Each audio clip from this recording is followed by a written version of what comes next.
այսօր Հայաց Մամուլի ակումբում ընկալել ենք Ժառանգություն կուսակցության փոխնախագահ Արմեն Մարտիրոսյանին և Ժառանգություն կուսակցության վարչության անդամներ Հովսեփ Ղազարյանին և Սուսաննա Մուրադյանին շնորհակալություն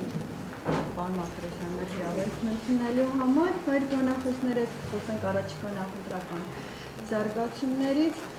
նախ լսենք բանախոսներին, նկատենք հարցերին, խնդրեմ։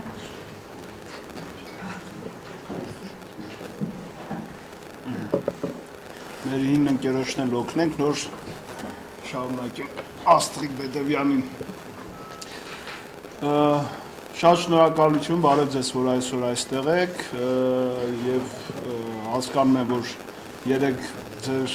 աշխատանքին մի փոքր խոչընդոտ հանդիսացա, որովհետև անմիջապես չպատասխանեցի ձեր հարցերին, բայց նաև խնդրում եմ ինձ ներեք, որտև ես ինքս էլ աշխատանքի մեջ էի, ուղղակի ամբողջ օրը ստիպված պետք է լինեի միայն հեռախոսազանգերի պատասխանել, դրա համար կարծում եմ ճիշտ է այս ձևաչափներ, ասուլիսներ։ Ակնհայտ է, որ մենք թևակողմ ենք արդեն ակտիվ Փուրք քարոզարշավի և ըստ էության հույս ունեմ, որ այն լայնամասշտաբ հարձակումը, որ տեղի ունեցավ Օհանյան, Ռաֆի Օսկանյան դաշինքի նկատմամբ, մի փոքր կանգ կառնի և ավելի, այսպես ասեմ, իսկապես քարոզչական շրջանակում տեղի կունենա հետագա լուսաբանումները, նկատի ունեմ այն հանգամանքը, որ թույլ կտակ ներկայացնել մեր պատկերացումները, ծրագրերը, ինչ ենք ցանկանում իրականացնել և նմանատիպ բազմաթիվ հարցեր, որոնք կարծում եմ և կարևոր են, և ըստ էության այս ժամանակահատվածում հենց դրանք են, որ այլևս գլխավոր պետք է լինեն։ Չեմ կարող իհարկե շրջանցել թեման նաև այն առումով, որ ձեզ կհետաքրքրի Զարուհի Փոստանջյանի հետ կապված հեռացումը, իր կուսակցությունից դուրս գալու հայտարարությունը, որտեղ կուսակցություն դիմում որքան տեղյակ եմ դեռևս չի եղել, բայց Facebook-ով արդեն գրել է։ Ասեմ, որ խորին հարգանքով եմ վերաբերվում իր այդ քայլին, որովհետև Զարուհի Փոստանջյանի հետ բավականին երկար, երևի թե մեր կյանքի ամենալավագույն տարիների մի ամբողջ տասնյակ իրար հետ ենք անցկացրել միասնական պայքարի շրջանակներում և իր դուրս գալը ժառանգությունից իհարկե ծափ ողջույններով չէ, որ կարելի է դիմավորել, բայց համամիջ եմ այն տեսակետին, որը արտահայտեց, որ մենք մեր սկզբունքներից, ծրագրերից, գաղափարախոսությունից հեռացել ենք, դա ուղղակի հնարավոր չի նույնիսկ տեխնիկապես, որովհետև այն անձիկ, ովքեր հիմնադրել են Ժառանգություն կուսակցությունը Ռաֆի Հովհաննիսյանի գլխավորությամբ, կայացրել են այն որպես կուսակցություն, հատկապես սկզբնական շրջանում, բոլոր այդ անձիկ նորից մնում են կուսակցության շարքերում։ Ասեմ, որ մենք միայն բարին կարող ենք մաղթել Զարուհի Փոստանջյանին, քաղաքական օրակարգը, կյանքը, ընդհանրապես կյանքը փոփոխական է և եթե տիկին Փոստանջյանը դա է նպատակ գտնել, ուրեմն որևէ այստեղ քննադատելու, մեկնաբանելու կարիքը չեմ գտնում։ Կյանք է, հնարավոր է մեր ճանապարհները էլի խաչաձևեն, որովհետև մենք դեռևս ապրում ենք մի երկրում, որտեղ կան քաղբանտարկյալներ, որտեղ կա անարդարություն և այդ ճանապարհին պայքարի բազում դրվագներ կարող են լինել, որևէ մեկը ակնհայտորեն չէր պատկերացնում սրանից մի քանի տարի առաջ, որ Սեյրան Օհանյանը, Ռաֆի Հովհաննիսյանը և Վարդան Օսկանյանը կարող են մեկ դաշինքում լինել, բայց քաղաքական պայքարը բերում է նրան, որ նույնիսկ երբեմն ինչ-որ ժամանակ անհավանական դաշինքներ են լինում։ Ես հույս ունեմ, որ ինձ բաղ չի վիճակվի հանրապետական կուսակցության ներկայացուցիչներ Էդուարդ Շարմազանովի, Արմեն Աշոտյանի, Հովհաննես Սահակյանի հետ բարիկադի մի կողմում լինել ինչ-որ ժամանակ հետո։ Հույս ունեմ, որ իրենք կլինեն ընդդիմություն, գոնե այն գաղափարական հատվածով, որը կա հանրապետական կուսակցությունում, փոքր, բայց գաղափարական հենքով եւ կարծում եմ հետագայում շատ լավ ընդդիմություն կարող են լինել։ Ես էլ կլինեմ մեկ այլ հատվածում, իշխանությունում, որը արմատական բարեփոխումներ է իրականացնի երկրում եւ ինչ որ ժամանակ հետո, քանի որ իմ նույն հարգելի գործընկերների վերոնշյալ թվարկեցի հանրապետական կուսակցությունից աշխատանքի շնորհիվ ես չեմ կարծում, որ շատ երկար քաղաքական հետագիծ ունենամ։ Կարծում եմ այդ բարեփոխումները արմատական, որոնք անհրաժեշտ են երկրում, եթե ես կարողանամ դա կյանքի կոչել, դրանից հետո շատ հանգիստ կարող եմ անցնել այլ գործունեության։ Նամանավանդ, որ Հայաստանը շատ բազմազան երկիր է եւ գործունեության հնարավորությունները շատ են։ Այստեղ իմ հետ իմ գործընկերներն են, վարչության անդամները, Տիկին Մուրադյանը հրաշալի տնտեսագետ, կառավարիչ մասնագիտությամբ եւ ըստ էության այլ փորձագետ է։ Շատ մեծ հույս ունեմ, որ խորհրդարանում դուք իր աշխատանքը կտեսնեք, արդյունավետ աշխատանքը։ Հովսեփ Ղազարյան, կարելի ասել ժառանգության նոր սերունդն է, անց որին այսպես ասեմ իմ պայքարի դրոշակը շատ մեծ սիրով ու շատ վստահությամբ կփոխանցեմ։ Հովսեփ այն երիտասարդներ, որ ապրիլյան քառօրյա սրացման օրերին անմիջապես զինվորագրվեց եւ ցանկացած պահի պատրաստ էր առաջիկից մեկնելու։ Մենք ունենք նմանատիպ երիտասարդներ, ոչ միայն Հովսեփը, ուստի եւ ժառանգության այդ պայքարի հետագիծը, որը սկսվել է 2003 թվականից եւ որին ես անդամագրվեցի 2003 թվականի վերջին, Զարի Փոստանջանովը ըստ էության կուսակցական դառավ 2008-ին, Հովսեփ Ղազարյանը շատ ավելի ուշ, բայց այդ փոխանցումը անընդհատ տեղի է ունենում։ Ռաֆի Հովհաննիսյանը իսկապես կարողացել է արժեքների մի համակարգ ստեղծել, որտեղ քաղաքացին գալիս է պայքարելու եւ իր ներդրումը բերելու մեր երկրի արդար երկիր կառուցելու գործին եւ այն մեխանիզմը, որ դրված է եղել, ժողովրդավարական մեխանիզմը, որտեղ Ռաֆի Հովհաննիսյանը կարող է փոքրամասնություն լինել եւ փոքրամասնություն լինելով, նույնիսկ չընդունելով այդ որոշման ճշմարտությունը, փոքրամասնություն լինելով այդ որոշումը կյանքի կոչի, այդ սկզբունքները ժառանգությունում շարունակվելու են։ Ես ինքս էլ փոքրամասնություն եմ եղել եւ ինքս փոքրամասնություն լինելով որոշումը կյանքի եմ կոչել։ Ժառանգությունում չկա մեկը, որը ներքին ժողովրդավարության խնդիր ունենա եւ չկարողանա իր ցանկացած մոտեցում կուսակցության ներսում չարտահայտի, շատ ազատ ցանկացած մոտեցում կարող է արտահայտել եւ այդպես է շարունակվելու այդ սկզբունքը լինել ժառանգության կառավարման գլխավոր սկզբունքը։ Բարեբախտաբար պարոն Հովհաննիսյանը Միացյալ Նահանգներում ծնվելով, կրթություն ստանալով, ինքը այդ ազատատենչության եւ դեմոկրատիայի ոգին իր մեջ կրելով, դա առաջի օրերից ներդրել է կուսակցությունում եւ այլևս դա մի հաստաբուն ծառ է, ոչ թե շիվ է, որը արդեն կենսունակ է հետագայում շարունակել իր կենսագործունեությունը հենց այդ սկզբունքների շրջանակում։ Տիկին Մուրադյան, ինչ-որ խոսք։ Հարցերով։ Պատրաստ ենք արդեն հարցերի։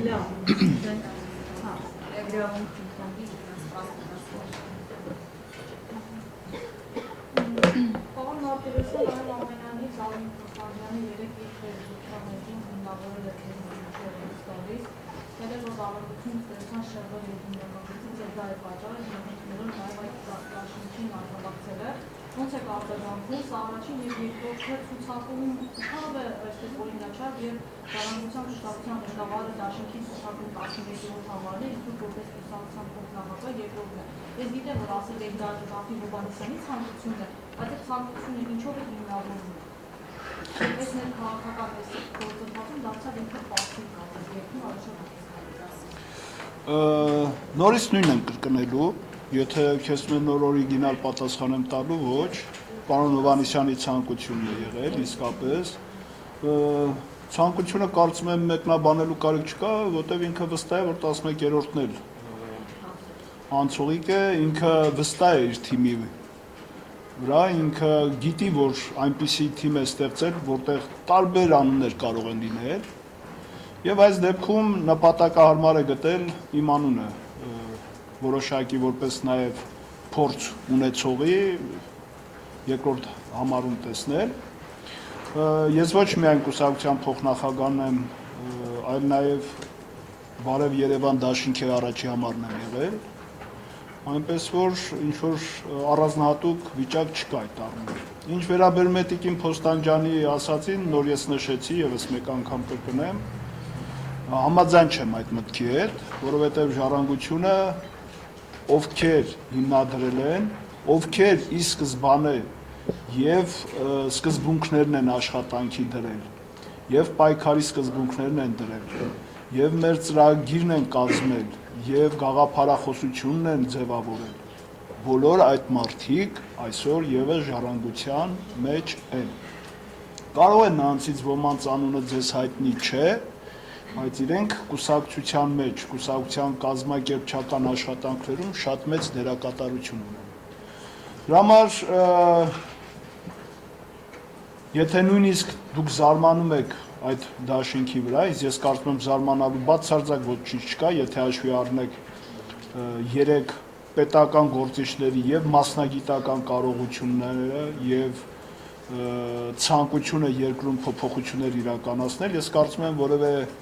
այսպես ասեմ զարմանալու ոչինչ չկա, առավել եւս դուք նոր օրակարգին արդեն ծանոթ եք հուշագրի հավելվածին, որտեղ ըստ էության արտացոլված են ժառանգության իշխանափոխության մանիֆեստի դրույթները։ Դրա համար մենք մեր ծրագրային դրույթներից բացարձակ շեղվելու որևէ խնդիր չենք ունեցել։ Մեր ցանկությունը երկրում ինքնիշխանություն վերահաստատել, Հայաստանի սուբյեկտայնությունը բարձրացնել, նորից մնում է օրակարգում։ Մեր ցանկությունը երկրում արմատական բարեփոխումներ իրականացնել, նորից մնում է օրակարգում, մեր երկրում իշխանափոխությունը սկսել, որպեսզի այդ նպատակներին հասնենք, նորից մնում է օրակարգում։ Պարոն խոսեցիք ժառանգության հիմնադիրների մասին եւ ասացիք, որ այն անձինք, որոնք կայացրել են ժառանգությունը, ինչ որս ժառանգությունն է։ Բայց շատերը ժառանգության ընկալում են որպես Զավիթ Փոստանջյան, հա, Զավիթ Փոստանջյանն է նույնականացվում ժառանգության հետ։ Սրանք դուք ինչպես եք նայում։ Երևի թե մնաց ասի անուններ, ովքեր են, որովհետև սա շատ է շահարկվում, ես եմ ժառանգություն, ես եմ ժառանգություն, ով է ի վերջո ժառանգությունը։ Ժառանգությունը նաեւ ժառանգությունը այն կուսակցականն է, որը այս տարիներին առանց որևէ հրապարակային դրսևորումների լուռ ու մունջ առանց ակնկալիքների ապահովել է, որ դուք ունենաք ձեզ հայտնի դեմքերը, ապահովել է, որ այդ հայտնի դեմքերը կարողանան աշխատանքային գործունեություն ունենան, ապահովել է, որ այդ հայտնի դեմքերը ունենան լիազորություն, որպեսզի հանրությանը ներկայանան։ Ժառանգությունը հենց այդ լուռ ու մունջ շարքային, այսպես կոչված, կուսակցական հիմքը հենց ինքն է։ Հիմքը պարոն Հովհաննիսյանն է, որը չի հեռացել, որի արժեքային համակարգ ընդունելով եւ եկել են մնացածը։ Որևէ մեկը այստեղ 2007 թվականը միջև չեք ճանաչում, ինձ։ Չեք ճանաչում, որովհետև ես պատգամավոր չէի։ Չեք ճանաչում, որովհետև իմ կուսակցական գործունեությանը տեղյակ չէիք։ Չեք ճանաչում, որովհետև մեր կուսակցության այն անձինք, ում ես նշում եի որպես կուսակցության հիմնադիրներ, չգիտեք, որ իրենք, ասենք, ինձ որոշակիորեն համարում են անձ, ով ունի կարողություններ պատգամավոր լինելու։ Շատերը, այդ թվում նաև քաղաքական դաշտում, փորձագիտական դաշտում, հասարակական դաշտում, երբ ես պատգամավոր էի դարձել, Ռաֆի Հովհաննիսյանին հարցնում էին, թե ով է Արմեն Մարտիրոսյանը։ Բայց ակնհայտ է, որ թիմը, որը կար, իմ մեջ տեսավ այդ կարողությունները եւ ինձ հնարավորություն տվեց։ Ըստ էության, որպես քաղաքական գործիչ, կարելի է այսպես ասել, ես Ռաֆի Հովհաննիսյանի վստահության եւ իմ քաղաքական թիմի աջակցության եւ նաեւ իմ անհատական որոշ որակների համամասնությունն է, գումարումն է։ Եթե միայն իմ անհատական որակները վերցնենք, ես այդ որակները նոր չէ, որ ձեռք էի բերել, ես մինչև կուսակցական դառնալ այդ որակներն ունեցել եմ, այդ կարողությունները, գիտելիքներն ունեցել եմ, բայց հենց կուսակցության շնորհիվ, Ռաֆի Հովհաննիսյանի վստահության շնորհիվ էր, որ ես դարձա պատգամավոր։ Ու հենց այն կուսակցական, նորից կրկնեմ, հուռումունջ կուսակցականի ամենօրյա աշխատանքի շնորհիվ էր, ով գնաց իմ քարոզը արշավը կազմակերպեց, ով գնաց վստահված անձ եղավ 2007-ին, ով ցանկացած վայրկյան ինձ ասում էր տեղի խնդիրների մասին, առաջարկում էր լուծումներ, այսինքն ակնհայտ է, որ սա թիմային աշխատանքի արդյունք է եղել եւ հենց նա է այդ շարքային լուռումունջ կուսակցականն է, որ հիմքն է կուսակցության, որը տարածքային տարբեր կառույցներում է գտնվում եւ կուսակցության այդ հիմքը լինելով մենք հետագայում այլ անուններ կունենանք։ Տիկին Մուրադյանը, որ այստեղ կողքից նստած է, դուք կարճ ժամանակում կտեսնեք, թե ինքը ինչպիսի հրաշալի պատգամավոր է լինելու, որտեղ եւ տնտեսագիտական գիտելիքներն են իրեն բավարարում դրա համար, եւ կառավարչական ունակություններն են բավարարում իրեն համար, եւ նաեւ աշխատանքային փորձն են բավարարում դրա համար։ Ուստի ես կարծում եմ, այն որ իմ գործընկերները հայտնի են դարձել, դա շատ լավ է, ակնհայտ է, որ իրենք ունեցել են այդ կարողությունները հայտնի դառնալու, բայց նաեւ բոլորի կայացման մեջ չմոռանանք այդ լուռումունջ շարքային կուսակցականի մեծ ներդրումը, պարոն Հովհաննիսյանի վստահության, այսպես ասեմ, քվեն։ Եվ ցանկացած պարագայում, իհարկե Տիկին Ալավերդյանին մի փոքր կառանձնացնեմ այս պարագայում, որտեղ Տիկին Ալավերդյանը եկավ եւ արդեն մարդու իրավունքների պաշտպան էր եւ հայտնի դեմք էր, այսպես ասեմ, ինքը ծաղկեցրեց մեր ցուցակը, բայց մնացած բոլորս ըստ էության այդ դաշտ առաջ անգամ մուտք գործեցինք, բացառությամբ Ռաֆի Հովհաննիսյանի։ Դա համար կյանքը շարունակվում է, որևէ խնդիր չկա, մեր բոլոր հայտնի դեմքերին ամենայն բարիք, մենք իրենց հետ ճանապարհ ենք անցել այնուամենայնիվ եւ նեղորեն ենք տեսել եւ լայնորեն բազմաթիվ անգամներ միասին հաց ենք կիսել, իսկ հայկական ավանդույթի համաձայն այդ հացը ուրանալ ճիշտ չէ։ Այսինքն համաձայն չեք, որ ժառանգությունը մնացել է անժառանգ։ Իհարկե ոչ։ Մինչև 2003 թվականի վերջը, եթե ես չէի եկել ժառանգությունը, չէ ժառանգությունը չկար։ Պարոն Մարտիրոսյան, հարցերը մի փոքր ավելի, հա, կարճ անդրադառնա, որտեղ երկրորդ լույս ունենք, հա, ընտրեմ ներկայացնել։ Արևելքում ձեր, պարոն Մարտիրոսյան, Զարուհի Նստանյանների երկրորդ խոսունների որոշումը մասին նշում է, որ համար որ հավատում եմ, որ Կարայ Հովհաննիսյանի մաս կազմող անձը ի վերջո հայտնի հակառակ թվում։ բայց չեմ ուզում հավատալ, ճիշտ չէ կամ չեմ ուզում հավատալ, որ նա ճիշտ ընտրված անձը, որը ղեկավարել դաշինքը։ Ըստ էության իմ հաստատներն էր բերում նաև համախմբի դիսակցիոնիստ Կարինե Անդրեասյանը և հիշում է, որ Սեյրան Օհանյանը քաղաքական խավարանով անցնելու կարիք ունի։ Առանցքային անդամներ փաստորեն դեմ էին Օհանյանի դաշինքը գլխավորելու։ Դուք ինչ եք կարծում, որ ճիշտ անձ ընտրեցիք դաշինքը գլխավորելով և կար արդյոք այդ կարիքը, որ պետք է Սեյրան Օհանյանը իսկապես անցնել քաղաքական խավարանով գլխավորել դաշինքը։ Ասեմ, որ առանձնապես այդ հարցը չի քննարկվել, որովհետև տենց կարծում եմ քննարկելու, եթե Տիկին Փոստանջյանը լիներ, ինքը կարող շատ հանգիստ հավաքներ առաջինը լինելու։ Ասեմ, տենց ինչ-որ յուրահատուկ վիճակ չի եղել, որ միայն Սեյրան Օհանյանը պետք է լինի, բայց ինքը ի սկզբանե մերժում էր ամեն ինչ, ցավոք սրտի, դաշինքային հարաբերություն ես նկատի ունեմ։ Դրա համար Սեյրան Օհանյանի անձը քննարկելը այս դեպքում կարծում եմ ճիշտ չէ այն առումով, որ տենց խնդիր չի եղել, որ որևէ մեկը ցանկանա առաջինը լինի եւ այդ անունը քննարկված չլինի։ Բացի դա Սեյրան Օհանյանը այնուամենայնիվ չմոռանանք, որ բացառապես սրանից 3-4 ամիս առաջ ինքը ազգային հերոս էր, Հայաստանի լավագույն կառավարիչներից էր, անձ էր, ով իշխանության ամբողջ դաշտի եւ ընդդիմության գրեթե ճնշող մեծամասնության կողմից ընդունվում էր, անձ է, ով ունի հետագիծ, ընդ որում դա քաղաքական հետագիծ չէ, պարոն Օհանյանի հետագիծը բացառապես պրոֆեսիոնալ զինվորականի հետագիծ է, եւ անկախ նրանից իշխանության մեջ ով է եղել, ինքը բանակի մեջ է եղել, չէ՞ որ իր հետագիծը սկսվում է այն ժամանակվանից, երբ դեռևս 88-ին սկսեցինք մենք անկախության Արցախյան շարժումը, կներեք, հետագայում Արցախյան շարժումը որոշակիորեն վերաճվեց անկախության շարժման, այդ թվում Լեռնային Ղարաբաղի ջոկատներից առաջացավ մեր բանակը եւ ջոկատներում եւ բանակում Սեյրան Օհանյանը հիմնադիրներից է եւ ըստ էության ինքը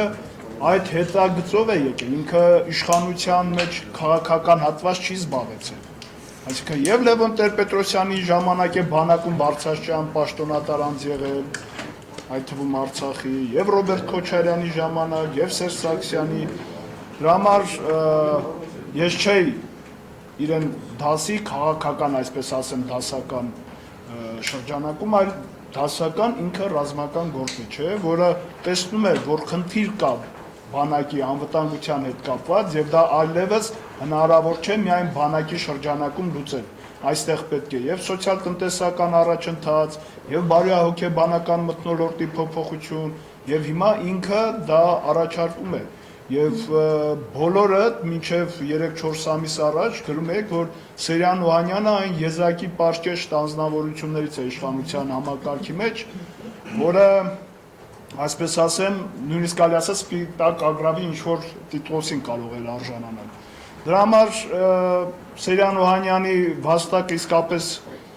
հաշվի առնելով սխալներ ունեցել է, ես իրեն չեմ սրբացնում, նույնիսկ ես, որ ընդդիմադիր այսպիսի երկար կյանք ունեմ, ես ինձ չեմ կարող ասել, ես բացարձակ եմ։ Առավել ևս ով որ իշխանության մեջ եղել է, արդեն իսկ որ իշխանության մեջ են, դա արդեն սխալ է։ Սկսենք դրանից։ Էլ մնացածը չասած, բայց կա համեմատության խնդիր, մեժարների խնդիր, նայում ենք, թե պարոն Օհանյանի մոտ դրականը որքան է եւ բացասականը որքան է եւ տեսնում ենք, որ այդ դրականը շատ մեծ է։ Առավել ևս շատ լավ է, երբ որ բարեփոխիչը կառավարման փորձ է ունենում, որտեւ այլ բան է, երբ դու, այսպես ասեմ, վազելով կողքից միանգամից գալիս մտնում ես կռվի մեջ, այլ բան է, երբ որ դու կռվի մեջ արդեն որոշակի փորձ ունես եւ գոնե տարբերում ես, թե ով է մերոնքական, ով է հակառակորդ կողմից։ Դրա համար կառավարման համակարգում նաեւ փորձ ունենալով դու իմանում ես, որ քայլը կատարես, որ գործին վնաս չտաս, հնարավորինս քիչ կամ վնաս տաս եւ դու ունենաս մաքսիմալ օգուտ։ Դրա համար չեմ կարծում, որ այստեղ Սեյրան Օհանյանի կամ որևէ մեկի առաջի համարի հետ կապված հարց արժե քննարկել։ Ազատություն։ Անհաշվության երկու հարց ունեմ, մամուլը հրապարակում է ժառանգություն կուսակցության անդամների բողոքը, որը նաև կենտրոնական ընտրական հանձնաժողով է ուղղվել, ըստ որի կուսակցությունը 2 տարի համագումար չի անցկացրել, ուստի օրենքից դուրս է այն վարչությունը, որով հավաքվել եք եւ այսպես որոշում եք կայացրել դաշինքով մասնակցել կուսակցությանը, նախ կխնդրեմ այս հնարավորությունը մեկնաբանել, ինչքանով այն կարող է խոչընդոտել ձեր քարոզարշավին եւ ընդհանրապես ինչպես եք մեկնաբանում որոշ կուսակցությունների այդ ընդունումները եւ երկրորդ հարցը երեք բարձրաստիճան սպայական կազմի հետ Սերժ Սարգսյանի հանդիպման ժամանակ նախագահը այսպիսի գնահատականներ է հնչեցրել, ես մեջբերեմ, որ այո, պաշտպանության նախարար Վիգեն Սարգսյանը գլխավորում է Հայաստանի Հանրապետական կուսակցության շտաբը, սակայն նախընտրական քարոզչության եւ պաշտպանական լիազորությունների իրականացման որևէ խաչաձևում չի լինելու, նա այսպես խստորեն է դա պահանջել եւ խնդրել, նախկինում արած ձեր հայտարարությունները բանակի իրավարության եւ քրեատիվության առումով եթե հաշվի առնենք, ինչպես եք կարծում այս հայտարարությունները կյանքի կոչվեն Շնորհակալություն, ես ստորագրված որևէ նամակի մասին տեղյակ չեմ, ինչ որ անստորագիր նամակա անդամներ եւ համակիրներ ինչ որ ձևակերպան, ես կարծում եմ օրինակ, որ դա կարող է լինել շատ հանգիստ հանրապետական կուսակցության եւ Սերժ Սարգսյանի համակիրների նամակ, որովհետեւ ըստ էության նամակեր ուղղված ժառանգության դեմ, ով պայքարում է Սերժ Սարգսյանի եւ հանրապետականի դեմ։ Գիտեմ ինչ է, գիտեմ։ Դա ստորագիր նամակ է։ Ես էլ կարծում եմ, որ դա Սերժ Սարգսյանի եւ հանրապետականի համակիրների նամակն է, որտեղ ստորագրություն չկա։ Կուսակցությունը այս պահին շատ նորմալ աշխատում է, տարածքային կառույցները շատ ակտիվորեն նախապատրաստական վերջի աշխատանքները տանում են, որպեսզի ընտրություններին մասնակցեն, քարոզարշավին մասնակցեն, այդ առումով որևէ խնդիր չկա։ Ինչ վերաբերվում է Սերժ Սարգսյանի ասածին, 90-ականներից սկսած բոլոր ընտրություններում, բոլոր ոլորտներում, ոչ միայն կրթություն, առողջապահություն, չգիտեմ, սոցիալական բոլոր ոլորտներում իշխանությունը երբեք ադմինիստրատիվ ռեսուրսը չէր օգտագործելու, ամեն ընտրությունից առաջ դա ասել են, որ կեղծիքներ չեն անելու, ուտրակաշառ չեն բաժանելու, թող ասեն, ինչ է խոսքը, ասում։ Ինչին հավատամ, երբ որ Սերժ Սարգսյանի առաջի հրապարակային, այսպես ասեմ, ուղերձը եղել է անհասկացողության պատը քանդելու մասին 2008 թվականին։ Մինչդեռ դրա փոխարեն ոչ թե անհասկացողության պատը քանդվեց, այլ ավելի ամրակուր դարձավ, բետոնապատվեց, եւ միջև մի ոչինչ չփոխվեց, բացառությամբ են, որ իր իշխանության գալուց հետո մենք ունեցանք 2 ոլորտում աճ, մնացած բոլոր ոլորտներում, չէ, 3 ոլորտում կներեք։ 3 ոլորտում աճ ունեցանք, մնացած բոլոր ոլորտներում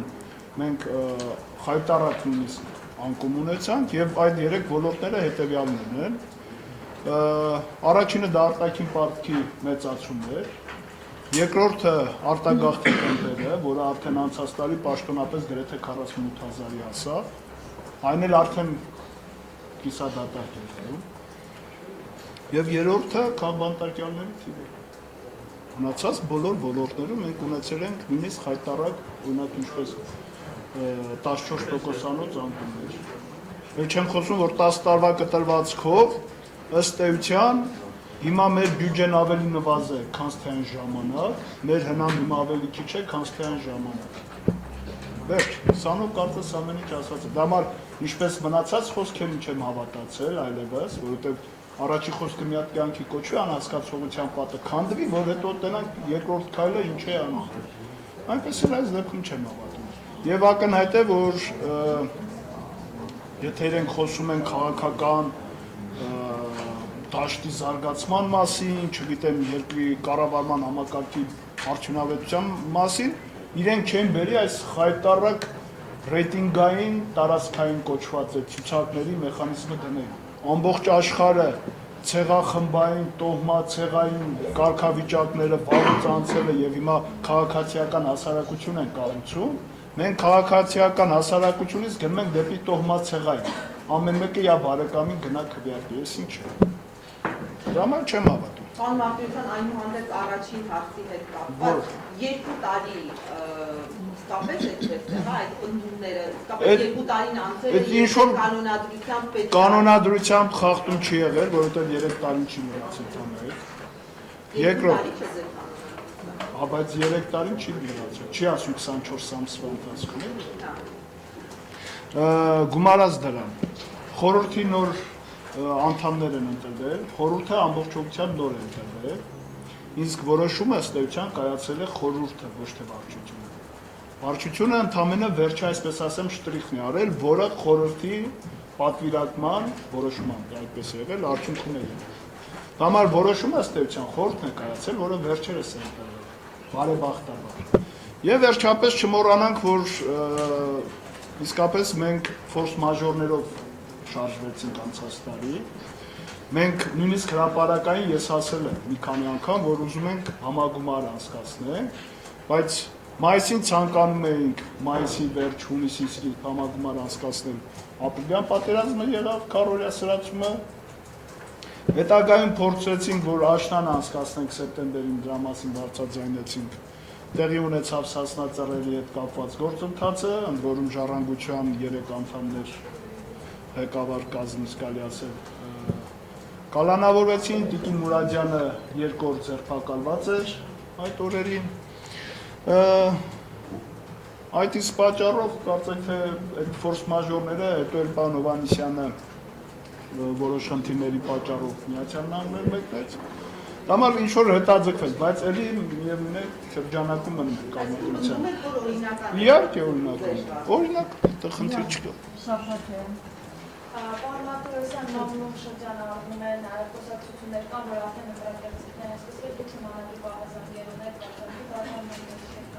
Կաշառքը դեռևս չեն բաժանում, որտեղ կաշառքի բաժանման ժամանակահատվածը մի փոքր ավելի ուշ է լինում, վերջի 2-3 օրն է բաժանում կամ նախորդ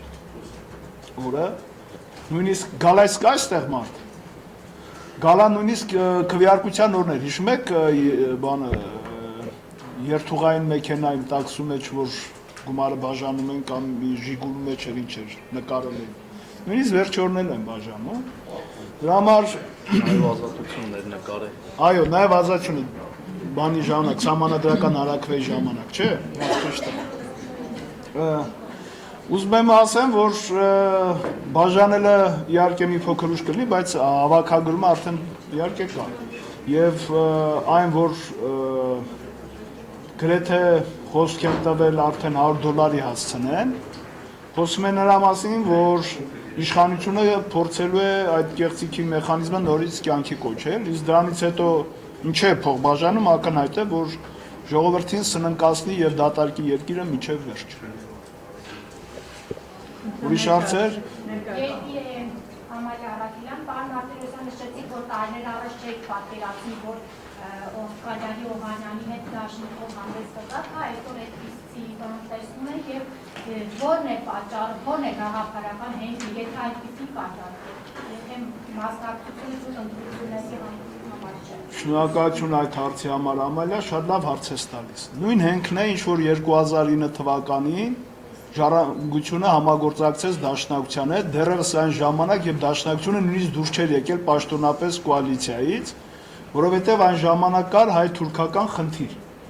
Խնդիրը դրված էր եւ եթե կար մեկը դաշտում, որը դեմ էր այդ պայմանագրին,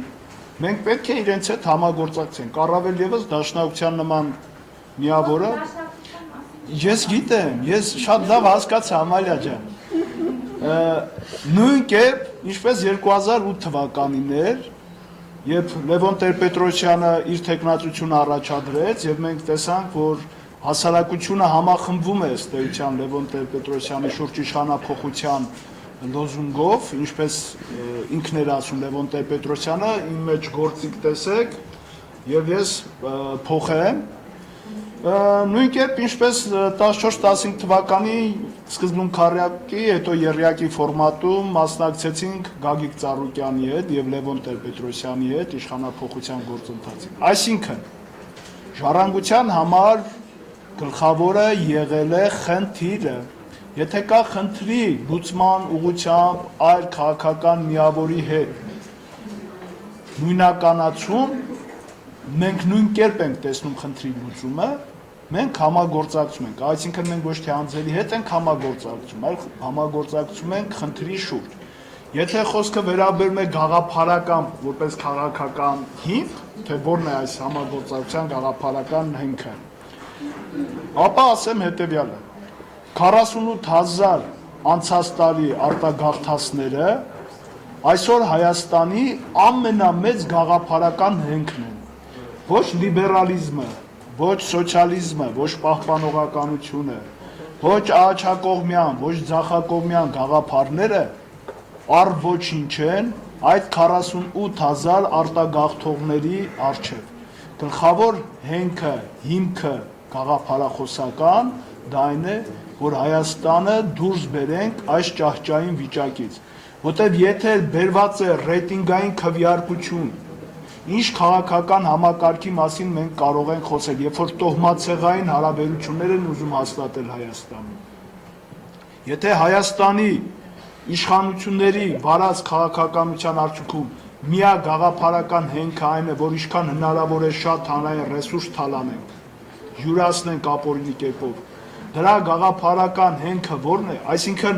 եթե չկա սահմանադրություն, չկա քաղաքական դաշտ, չկա սահմանադրություն, չկա քաղաքական դաշտ, որտեղ դու ունես քաղկալանավորներ, որովհետև դու ունես խոշոր ստվեր, որովհետև դու ունես գերհարուստ մի քանի ընտանիքներ, երբ որ քո սահմանադրության երկրորդ հոդվածում գրված է, որ Հայաստանը սոցիալական իրավական պետություն է։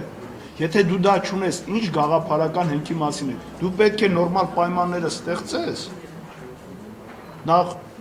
մարդուն պետք է առողջացնես, որ հետո կարողանա անկողնուց դուրս գա կամ քայլի, կամ վազի, կամ թռնի։ Եթե ինքը հիվանդ է, քո օգնությամբ այո, Ամալիա ջան։ Լսում եմ։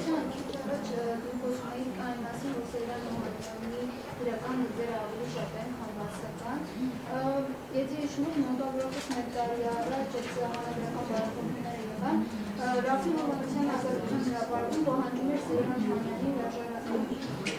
այսինքն մեղադրելով դրա կեղծիքներում իր ներգրավվածության մեջ։ Նա դրան ինչպես է վերաբերվում։ Ես,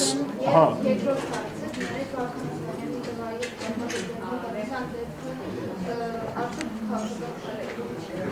Շնորհակալություն, ես հույս ունեմ, որ Ռաֆի Հովհաննիսյանի նախադասության կեսը, որ մինչև հիմա հարցնում եք, ապրիլի 3-ից հետո գոնե կդադարեք հարցնել, երևի մինչև ապրիլի 3-ը գոնե մի քանի անգամ ծրագրային դրույթներից հարց կտակ, էլի այնուամենայնիվ, որովհետև ես արդեն որքան ժամանակահատված է, ես դրա մասին խոսել եմ, բայց հարգելով ձեզ եւ ձեր լրատվամիջոցը եւս մեկ անգամ դրա մասին կխոսեմ։ Ռաֆի Հովհաննիսյանը մեկ նախադասություն է ասել, իհարկե երևի թե դա պատմական նախադասություն է, հետո մեր պատմիչները կգրեն այդ նախադասության մասին, բայց այդ նախադասության առաջի հատվածը սկսվում է նրանով, որ Ռաֆի Հովհաննիսյանը ասում է Սերյան Օհանյանը, որը երկրի լավ ղեկավար կլիներ, եւ հետո կատարում է իր քննադատական խոսքը, այսինքն կես նախադասությունը, հիմա սարքել է հայոց պատմություն, որովհետև այդ նախադասությանը նույնիսկ Սերյան Օհանյանը ընդամենը կես նախադասությամբ է պատասխանել, եւ ես կարծում եմ երկուսն էլ կոռեկտության շրջանակը ամենայն դեպս պահել է, մինչդեռ դուք բոլորը չգիտեմ ինչու, բացարձակ չեք հիշում, որ մարդիկ իրար ինչ ասես ասում էին, ընդամենը կարճ ժամանակ առաջ, ոչ թե քննադատում էին, այլ վիրավորում էին, ու չեք ասում իրեք ոնց են իրար այդ համագործակցել։ Ռաֆի Հովհաննիսյանի կես նախադասության քննադատական խոսքը սարքել եք հայոց դրոշակ եւ ամբողջ օր այդ դրոշակը թափահարում եք։ Քննադատել է պարոն Հովհաննիսյանը, քննադատության առարկա է տեսել, քննադատել է։ Պարոն Օհանյանը պատասխանել է, որ դրա հետ ինքը կապ չունի։ Եվ վերջ, որևէ այլ բան տեղի չի ունեցել։ Ու հիմա դուք դա սարքում եք հայոց պատմություն, այդ ոնց է, որ քննադատեց ու հիմա շատերին են քննադատել, որ իմանաք մեզ ինչքան մարդ է վիրավորել, ոչ թե քննադատել,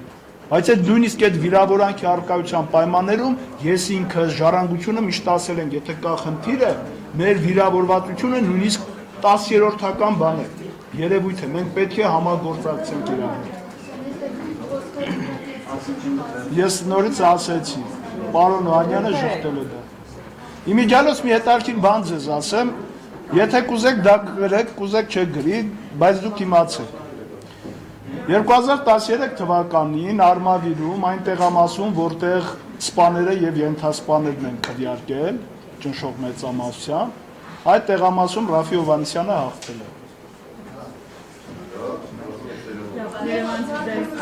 Վարդան Օսկանյանի տղայի հետ կապված է ճիշտ է փաստաբանը եւ այլ ներկայացուցիչներ ոնց որ չեմ հիշում, հիմա ասել են որ դա քաղաքական չէ, ես բացարձակ չեմ վիճարկում իրենց ասածը եւ շատ ճիշտ է որ փաստաբանը հենց այդ դիրքերից է հանդես գալի, բայց հաշվի առնելով ժամանակահատվածը ես այնուամենայնիվ այդ ինչ-որ քաղաքական բան տեսնում եմ, էլի, ոնց ուզում եք ասեք։ Նույնիսկ այդ տղայի եղբայրն էր ինձ կոչ արել այսօր ԵՄ-ով, որ այդպես միանշանակ պնդում չանեմ, հարգում եմ իր մոտեցումը, այդ տղայի եղբոր, որևէ մեկնաբանություն իհարկե չեմ անի, իր կարծիքն է հիմա մարդ է ասել է, խնդիր չեմ տեսնում։ Երևանը դե Իզաբել Աղբանեսյան, Պարմատիսյան, խնդրեմ անդրադառնալ Դաշինքի գործունեությանը, ձեր վերջին ասուլիսի ժամանակ Սերյան Օհանյանը հայտարարեց, որ արշավ է սկսվել Դաշինքի դեմ,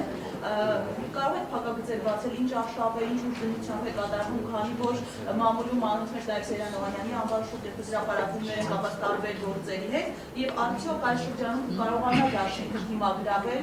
այդ արշավին։ Ասեմ, որ